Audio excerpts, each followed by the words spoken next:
ದೂರಲ್ಲಿ ಒಂದ್ ನದಿ ಇತ್ತಂತೆ. ನದಿಲಿ 4 ಮೀನುಗಳಿತ್ತಂತೆ. ಒಂದು ಅಜ್ಜಿ ಮೀನು, ಒಂದು ತಂಗಿ ಮೀನು, ಇನ್ನೊಂದು ಅಮ್ಮ ಮೀನು, ಮತ್ತೊಂದು ಮಗು ಮೀನು.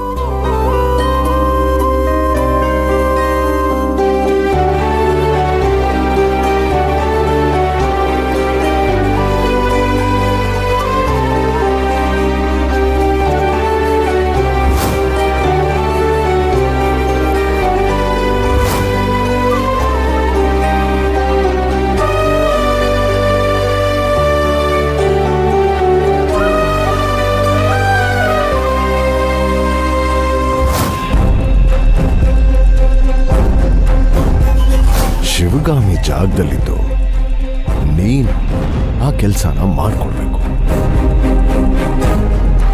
ಆಮೇಲೆ ನಾನು ನಿನ್ನ ಡಿಸ್ಟರ್ಬ್ ಮಾಡಲ್ಲ, ಸೇಫ್ ಆಗಿ ಮನೆ ಕಳಿಸ್ಕೊಡ್ತೀನಿ. ಇಲ್ಲ ಅಂದ್ರೆ ನಿಮ್ ಮನೇಲಿರೋ ಒಬ್ಬೊಬ್ಬರನ್ನು ಗೊತ್ತಲ್ಲ. ನದಿಗೆ ಮೀನ್ ಹಿಡಿಯೋರು ಬಲೆ ತಗೊಂಡ್ ಬಂದ್ರಂತೆ. ಭೈರವಿ, ಸ್ವಲ್ಪ ಸುಮ್ಮನೆ ಇರಮ್ಮ ನೀನು. ನನ್ಗೆ ಯಾಕೋ ತುಂಬಾ ತಲೆ ನೋಡ್ತಾ ಇದೆ, ತಲೆ ಸಿಡಿತಾ ಇದೆ. ಟೆನ್ಷನ್ ಮಾಡ್ಕೋಬೇಡ ಅಮ್ಮ, ನಾನೊಂದ್ ಕತೆ ಹೇಳ್ತೀನಿ, ನೀನ್ ಆರಾಮಾಗಿ ಮಲ್ಕೋ. ಮೀನ್ ಹಿಡಿಯೋರ್ನ ನೋಡಿದ ತಕ್ಷಣ ಮೀನ್ಗಳಿಗೆ ಭಯ ಆಗೋಯ್ತಂತೆ. ಹೆಂಗಪ್ಪ ಇವ್ರ ಹತ್ರ ತಪ್ಪಿಸ್ಕೊಳ್ಳೋದು ಅಂತ ಯೋಚನೆ ಮಾಡ್ತಾ ಇದ್ವಂತೆ. ಮೀನ್ ಹಿಡಿಯೋರಿಂದ ತಪ್ಪಿಸ್ಕೊಳ್ಳೋದಕ್ಕೆ ಅಮ್ಮ ಮೀನು ಅದಲ್ಲ ಅಮ್ಮ. ಆಮೇಲೆ ಏನಾಯ್ತು ಗೊತ್ತಾ ಅಮ್ಮ? Shut up!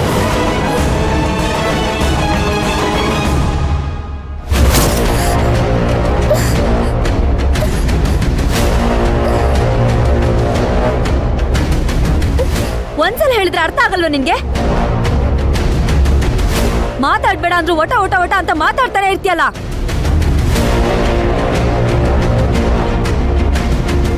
ಹೋಗ್ಲಿ ಪಾಪ ಅಂತ ನಾಯಿ ಮರಿನ ಹತ್ರ ಬಿಟ್ಕೊಂಡ್ರೆ ಅದು ಮುಖಾರೆ ಬಂದ್ ನೆಕ್ತಂತೆ. ಹಾಗಾಯ್ತು ನಿನ್ ಕತೆ.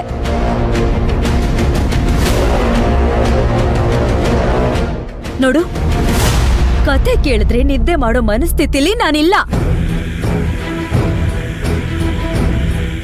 ನಿದ್ದೆ ಹೋಗ್ಬೇಕು ಅಂತಂದ್ರೆ ವಿಷ ತಗೊಂಡು ಪರ್ಮನೆಂಟ್ ಆಗಿ ನಿದ್ದೆಗೆ ಹೋಗ್ಬಿಡ್ಬೇಕು.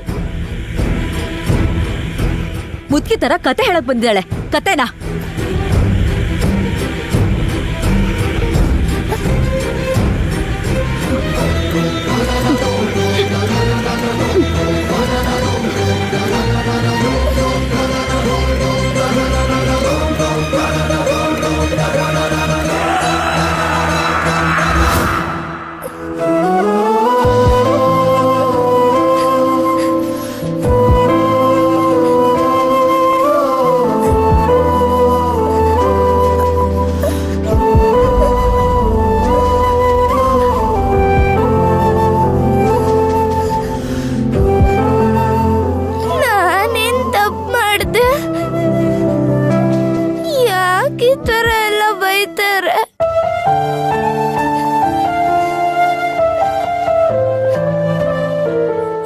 ಅಲ್ಲ, ಮಗು ಅಂತಾನು ನೋಡ್ತೇನೆ ಈ ತರ ಎಲ್ಲ ಮಾತಾಡ್ತಾರೆ.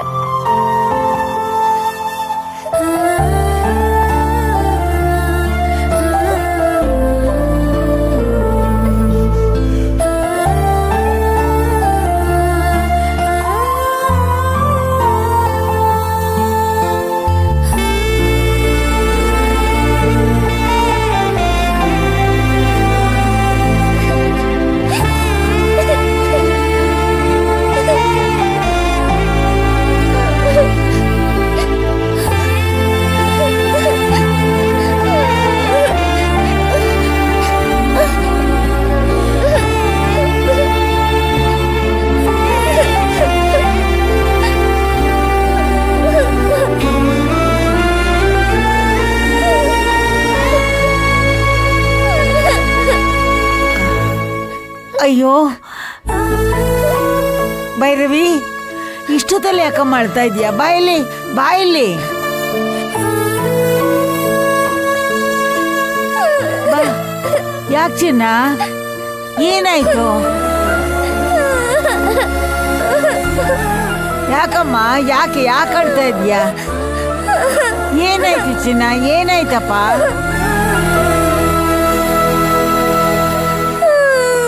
ಏನಾಯ್ತು ಭೈರವಿ?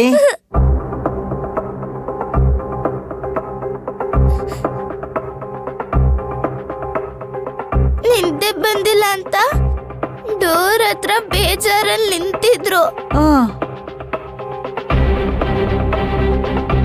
ಮುಖ ನೋಡಿದ್ರೆ ಯಾಕೋ ಅಳೋ ತರ ಇತ್ತು.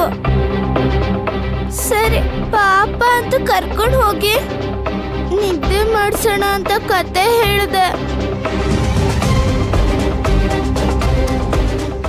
ಶಟ್ ಅಪ್ ಅಂತ ಬೈದ್ಬಿಟ್ರು. ಹಂಗಂದ್ರೆ ಬಾಯಿ ಮುಚ್ಕೊಂಡಿರು ಅಂತ. ಅಯ್ಯಯ್ಯೋ, ಹಾಗೆಲ್ಲ ಬೈತಾರ ಮಗುಗೆ? ಇರು, ನೀವು ಮಾಡಿರೋ ತಪ್ಪು ಅಂತ ನಾ ಹೇಳ್ತೀನಿ. ನಾನ್ ಮಾಡಿದ ತಪ್ಪ ಕಮಲಮ್ಮಜ್ಜಿ? ಇಲ್ಲ ಕಂದ, ಇದು ನಿನ್ ತಪ್ಪಲ್ಲ ಪುಟಿ. ಅಮ್ಮವರು ಯಾರೋ ಮೇಲಿರೋ ಕೋಪನ ನಿನ್ ಮೇಲೆ ತೋರಿಸಿದಾರ ಅಷ್ಟೇ. ನೀವ್ ಅವ್ರು ಕೇಳಿ ಕಮಲಮ್ಮಜ್ಜಿ, ಪಾಪಗ್ ಯಾಕೆ ಬೈತೀರಾ ಅಂತ. ಖಂಡಿತ ಕೇಳ್ತೀನಮ್ಮ. ಕೇಳೋದೇನು, ಜಗಳನೇ ಆಡ್ತೀನಿ. ನೀನ್ ಅಳಬೇಡ ರಾಜಾ.